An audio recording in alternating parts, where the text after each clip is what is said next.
These are 20 hidden facts about Cahill U.S. Marshal, the 1973 John Wayne Western that most people have half forgotten, and the ones who made it wish they had done better.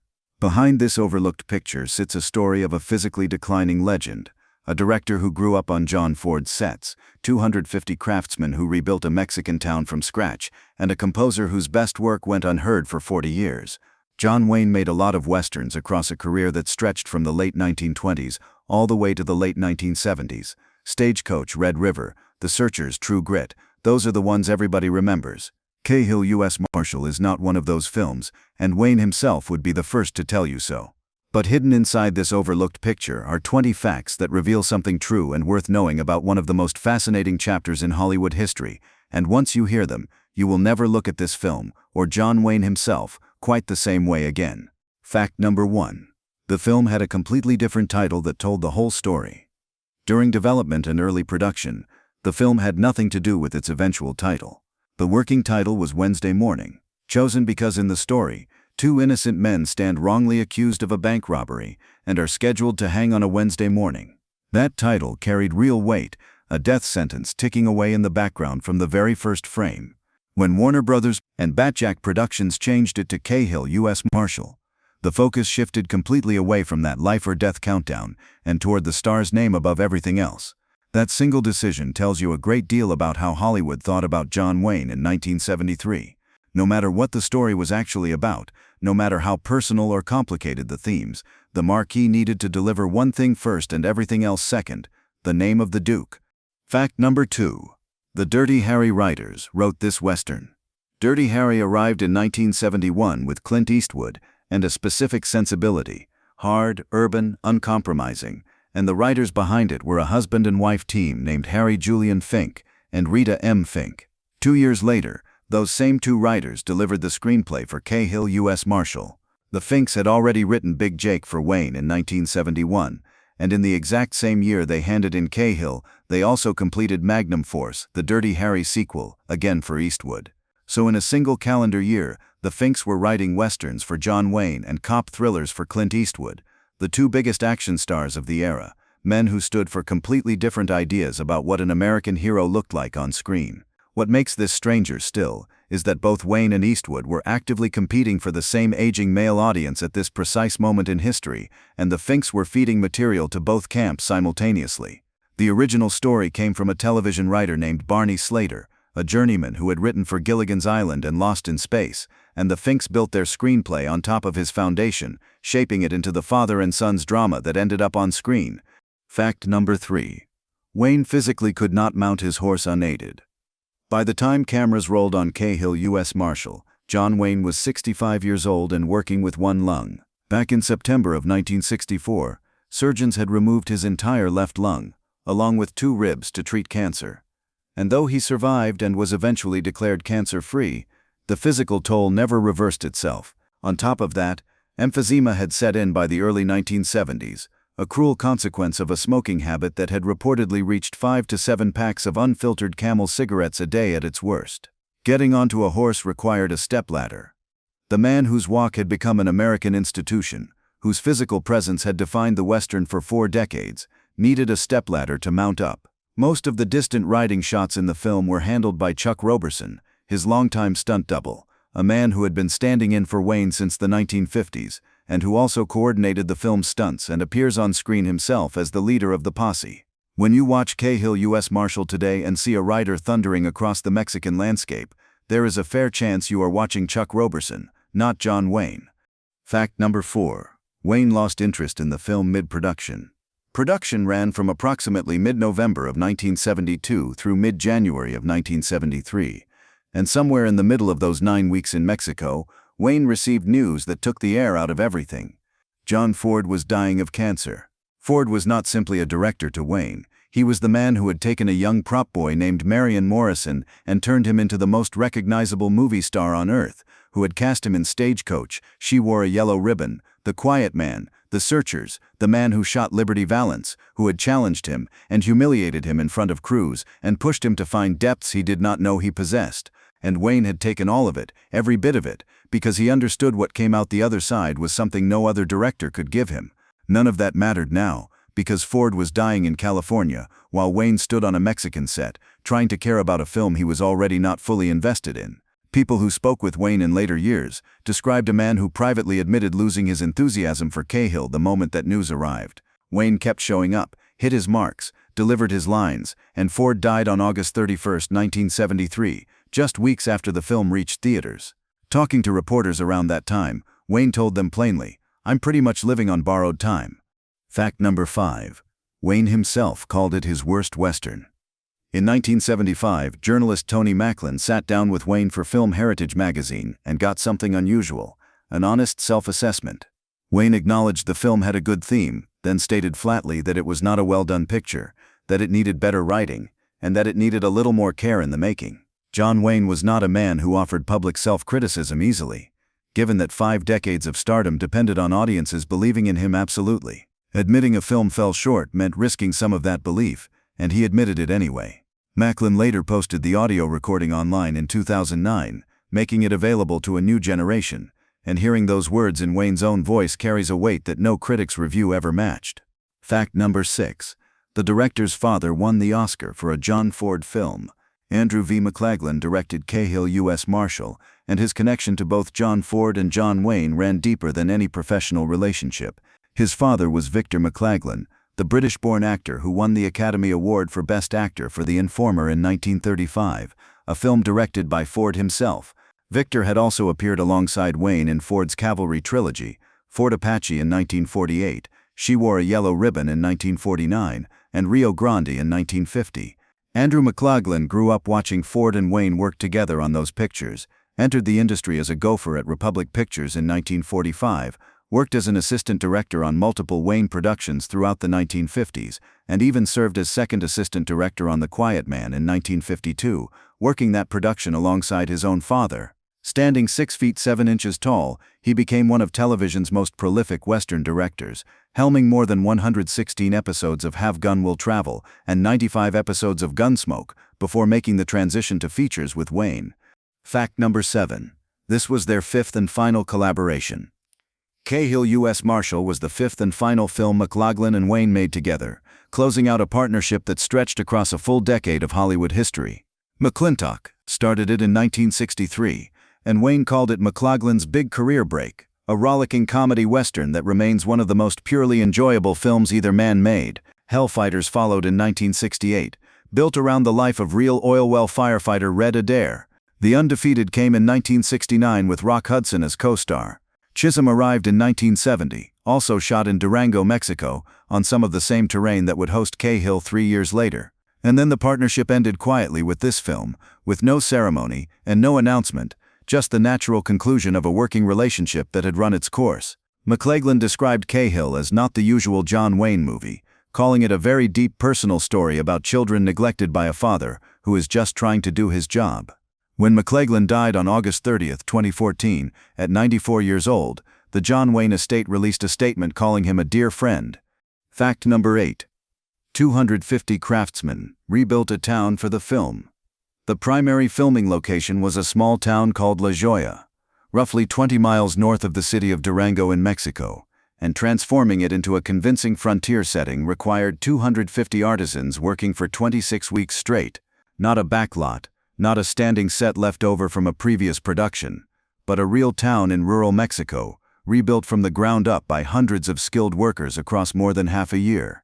Storefronts, saloons, jail cells, hitching posts, every detail period correct and built to withstand the full demands of a film production. Batjack Productions had always invested genuinely in local labor when shooting in Mexico, and that investment paid off in both production quality and community goodwill across the many years Wayne's company had been working in the region. All of that construction, all those months of skilled preparation, all that craftsmanship, and the star of the show was already privately checking out before a single frame had been exposed. Fact number 9. It was Wayne's last film ever shot in Durango, Mexico. Durango had been John Wayne's home away from home since 1965, when the sons of Katie Elder brought him there for the first time with Dean Martin. Over the following 8 years, Batjack Productions returned again and again, for The War Wagon in 1967 with Kirk Douglas, for Chisholm in 1970, and for several others across that span. By the time Cahill U.S. Marshal wrapped in January of 1973, a substantial portion of Wayne's later career had been shaped by those Mexican landscapes. After Cahill, that chapter closed without fanfare. Rooster Cogburn in 1975 was shot in Oregon, The Shootist in 1976 was shot in Nevada, and The Duke never returned to Durango to film again.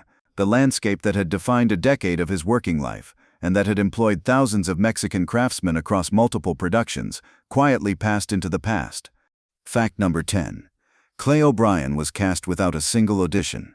The younger of Cahill's two sons, 11-year-old Billy Joe, nicknamed Budger, was played by an actor named Klay O'Brien, and the way he got the role cut through every layer of Hollywood casting protocol. In a 2022 interview with Cowboys and Indians magazine, O'Brien explained it simply. John Wayne's production company called and asked if he would like to do it, without having to read for it, or anything, because Wayne had already picked him and the deal was done. No audition, no screen test, no callbacks, nothing.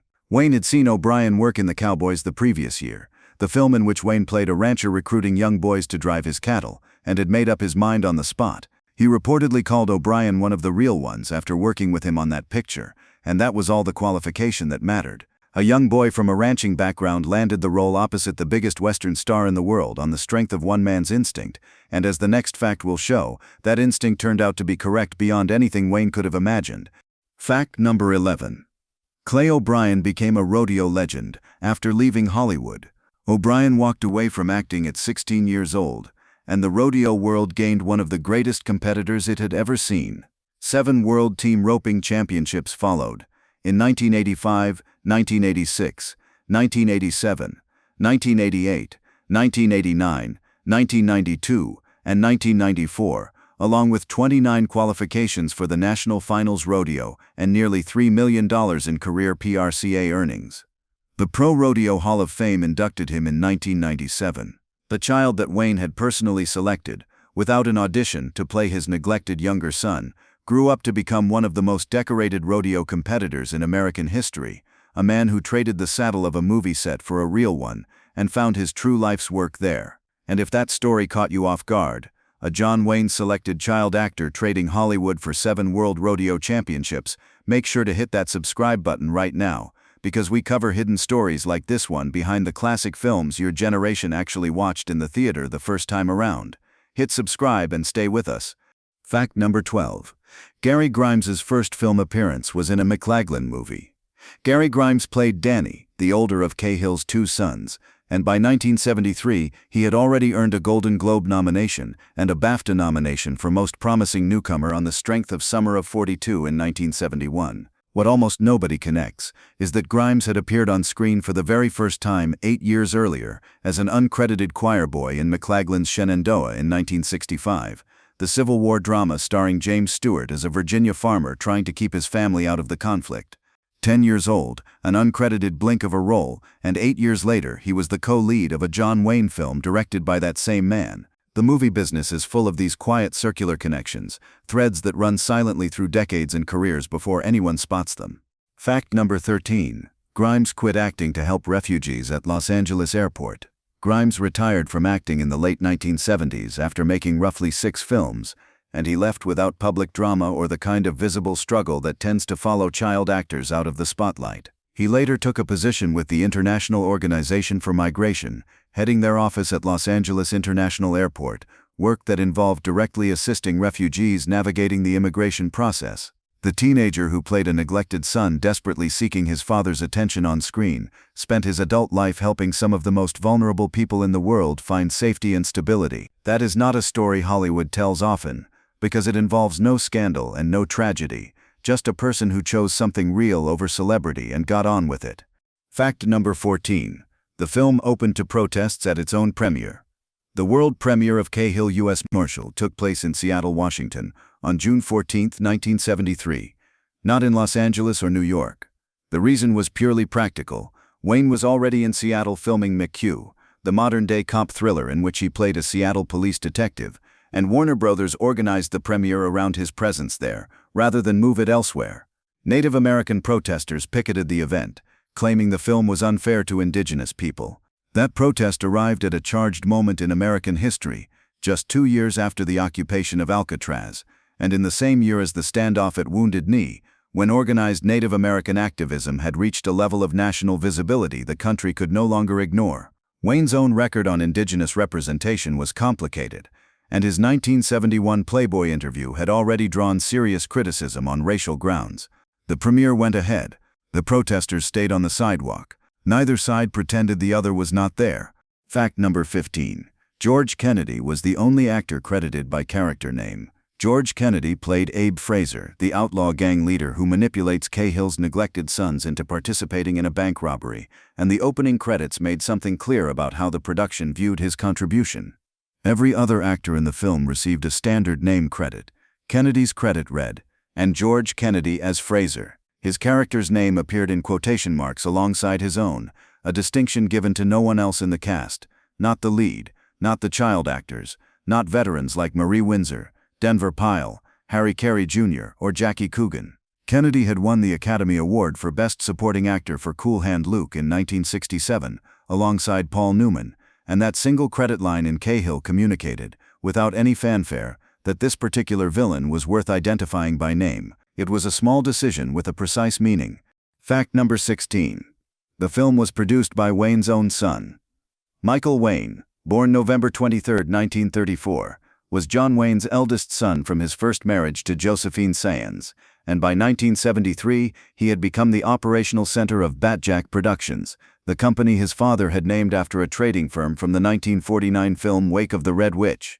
Michael had joined Batjack during the filming of The Alamo in 1960, worked his way up through productions including The Green Berets in 1968 and Big Jake in 1971, and by the time Cahill arrived, he was producing both this film and The Train Robbers in the same calendar year. Working for a father who happened to be one of the most powerful figures in Hollywood was not a simple arrangement, but the professional record holds up. Michael Wayne kept Batjack functioning through a period when the Western genre itself was fighting for survival, and the films he produced gave his father's later career a structural foundation it would not otherwise have had. Fact number 17. The plot was essentially autobiographical for Wayne. Cahill U.S. Marshal tells the story of a U.S. Marshal so consumed by duty, so perpetually absent from home, that his two sons turn to crime out of loneliness and a need to feel seen. The film's real question is not whether the outlaws get caught, it is whether a man can face the truth that his dedication to his work destroyed the people he was supposed to protect most.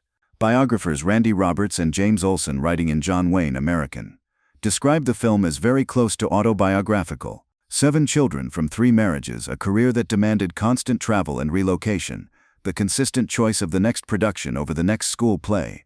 Wayne carried that guilt openly in his later years, and J.D. Cahill gave it a name and a story. The Duke was not simply playing a Western hero in this film. He was playing a version of himself, and he knew exactly what he was doing. Fact number 18. Charlie Rich sang the theme at the peak of his career. The film's theme, A Man Gets to Thinkin', carried music by Elmer Bernstein and lyrics by Don Black, and Charlie Rich was the voice chosen to deliver it. In 1973, Rich stood at the absolute peak of his career. Behind Closed Doors won him the Country Music Association Award for Single of the Year, and The Most Beautiful Girl reached #1 on both the country and pop charts just months later, making him one of the biggest country artists of the entire decade. This was not a nostalgic casting decision or a favor to a fading name. Rich in 1973 was current and everywhere, and the lyrics he sang, full of regret and familial longing, matched the film's themes of an absent father and his estranged sons with a precision the script itself rarely achieved. The song is, by most assessments, the single most effective thing in the entire picture. Fact number 19. Elmer Bernstein's full orchestral ending was cut. Bernstein's score for Cahill U.S. Marshal was his 5th of 6 John Wayne westerns, recorded in May of 1973 at the Burbank studio using advanced 16-track equipment that allowed for orchestration unusual enough to include a slide whistle and an electric organ alongside a full orchestra. A powerful, fully realized finale had been composed for the film's closing moments. The producers cut it completely, replacing the orchestral ending with a quiet Charlie Rich vocal fading to silence, the opposite in every way of what Bernstein had written. Nobody outside the production knew the full score existed until Entrada Records released the complete soundtrack album in 2013, 40 years after the film had played in theaters. Before that release, only 2 cues had ever appeared on record, in mid-1980s compilations Bernstein conducted with the Utah Symphony Orchestra. The 2013 album revealed what had been sitting in a vault for 4 decades, music that outlasted the film it was written for. Fact number 20. The film was released as a double bill, a sign of low confidence. Warner Bros. Chose to release Cahill U.S. Marshal alongside The Macintosh Man, a thriller directed by John Huston and starring Paul Newman, also released in 1973. Huston was one of the undisputed giants of American cinema, the director behind The Maltese Falcon, The Treasure of the Sierra Madre, The African Queen, and The Man Who Would Be King. Newman was among the biggest stars in the world. Pairing Wayne's Western with a Huston-Newman thriller was not a neutral programming choice. Studios paired films on double bills when they lacked confidence that either could carry a theater on its own, and this pairing fit that pattern exactly. Domestic rental earnings came in at $3,100,000, according to Variety's January 1974 report on the year's box office, and that number confirmed that the caution had been warranted. For a production that had employed 250 craftsmen for 26 weeks and starred the biggest Western actor in history, $3,100,000 in rentals was a quiet verdict. A particular kind of sadness settles over Cahill U.S. Marshal when you carry all of these facts into the theater with you. This was a film made by a man in the middle of saying goodbye to his health, to his mentor John Ford, to his marriage, to the genre he had built his life around, and to some version of himself he could no longer fully inhabit. The working title Wednesday Morning spoke to innocent men awaiting execution, but the whole production carried that feeling. A stepladder to mount a horse.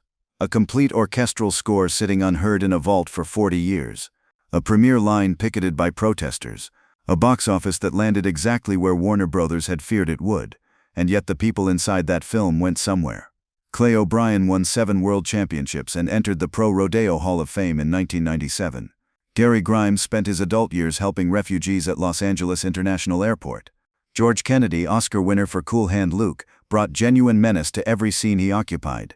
Elmer Bernstein's music, when it finally reached listeners in 2013, revealed a score that outlasted and outclassed the film it had been written for.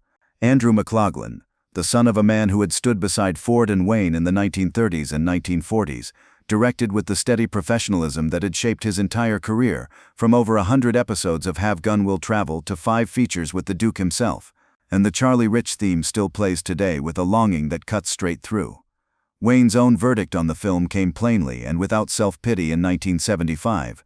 Not a well-done picture. Needed better writing. A little more care in the making.